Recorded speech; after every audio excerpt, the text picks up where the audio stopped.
Welcome to the Bewarecast, where I teach you about the things that you need to beware of. In the depths of the Black Mesa Research Facility, science tore open a doorway to another realm, and what came through was far beyond human comprehension. In this video, we'll delve into the terrifying bestiary of the original Half-Life, released in 1998, examining every monster and enemy that emerged from the chaos of the Resonance Cascade. One of the most memorable creatures introduced in Half-Life is the Vortigaunt. These three-armed, green-skinned humanoids emit electricity from their claws and often attack in coordinated groups. At first, they're presented as enemies, but later in the series they become allies, revealing that they were actually enslaved by a powerful being known as the Nihilanth. Biologically, the Vortigaunts seem to be bipedal, with a cranial structure featuring a singular cyclopean red eye and multiple mandibles. Their ability to channel energy, referred to as vortessence in later titles, might suggest that they have some innate connection to interdimensional forces. This could explain their use of energy-based attacks and teleportation capabilities. Their submission to the Nihilanth implies some form of telepathic control or mental domination that was only broken upon its death. Arguably the most iconic monsters from the Half-Life series are the head crabs, small parasitic organisms that leap onto the heads of human hosts and hijack their nervous systems, converting them into horrifying zombies. Head crabs resemble large, leathery crabs with 4 legs and a central mouth lined with fangs. Their parasitic method of reproduction suggests a frightening efficiency. Once attached to a host, they control the body while the human underneath remains alive, screaming in muffled agony. The resulting zombies shamble erratically, their torsos distended and covered in open wounds, their clothing stained with blood and bile. Different variants of head crabs appear in later games, but in the first Half-Life, the standard variety is already horrifying enough. Whether they evolved this method of parasitism on Xen or adapted after arriving on Earth is uncertain, but the level of integration with human hosts hints at terrifying biological compatibility. The bull squid is a semi-aquatic predator from Xen that resembles a hybrid between a squid, a dinosaur, and a bulldog. Its thick, scaly hide is supported by 4 muscular legs, while its mouth features a large, tentacled maw that can spit acid at enemies. Bull squids are aggressive and territorial, attacking nearly anything that enters their space, including other aliens. This might indicate that they evolved in a hostile, survival-of-the-fittest environment. Their acidic projectiles could serve dual purposes, neutralizing prey from a distance or dissolving the tough exoskeletons of Xen fauna. Interestingly, they seem to have some level of awareness, occasionally retreating when heavily injured or choosing targets selectively. This suggests a rudimentary intelligence and strong sensory capabilities, perhaps heat or motion-based. The hound eyes are bizarre dog-sized creatures with pale, pulsating skin and a single large eye. They attack using a high-frequency sonic blast that damages enemies in close proximity. Their ability to generate sound as a weapon implies that they possess unique internal organs capable of producing and amplifying shockwaves. They often travel in packs and appear to exhibit social behaviors, communicating through chirps and whines.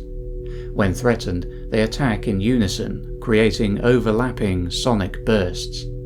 Their skin shimmers faintly, hinting at bioluminescence or other exotic adaptation, possibly used for mating or threat displays in their native environment. Barnacles are stationary predators that hang from ceilings and dangle a long, sticky tongue to catch prey. When something brushes against it, whether it's a human, a head crab, or even an inanimate object, it reels the object up into its gaping maw. Unlike other Zen life forms, barnacles seem adapted to an ambush predator role, relying on patience rather than aggression. Their digestive system must be powerful to break down a variety of organic material, and their method of attachment to surfaces suggests strong, anchoring appendages, possibly chemical or muscular. The barnacles contribute to the eerie verticality of Black Mesa, forcing players to constantly check above for threats. They feel like scavengers, possibly native to cave ceilings or Zen's equivalent of canopies. The alien grunts are hulking, armoured enemies that represent one of the Nihilanth's more advanced war forms. Alien grunts are massive, bipedal creatures encased in organic armour, with a weapon seemingly crafted directly into their right arm, a living hive hand that shoots homing insect projectiles.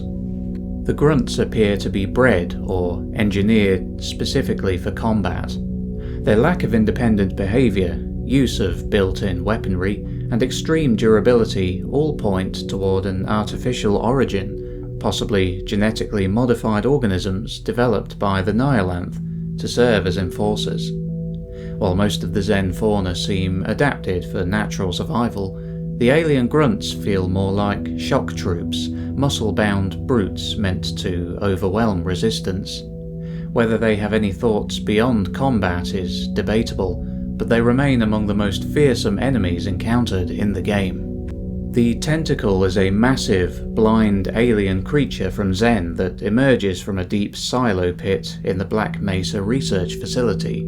It has 3 powerful tentacles that constantly thrash around the central character, each ending in a spiked, club-like tip capable of killing instantly.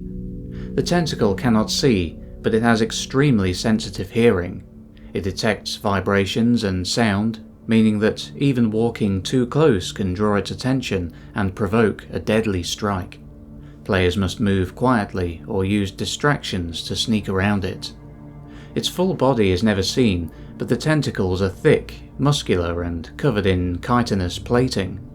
Their enormous size and power suggest they are connected to a massive organism buried deep within the pit. Possibly the bulk of the creature's body remains in the silo's lower levels or extends through some Zen portal underground. And finally we have the Nihilanth itself. At the heart of Half-Life's alien invasion lies the Nihilanth, a massive, floating psychic entity that rules over the other Zen creatures and acts as the game's final boss. Its bulbous head, skeletal body, and childlike voice create a hauntingly surreal presence. It floats within a cosmic chamber, surrounded by energy orbs and dimensional rifts.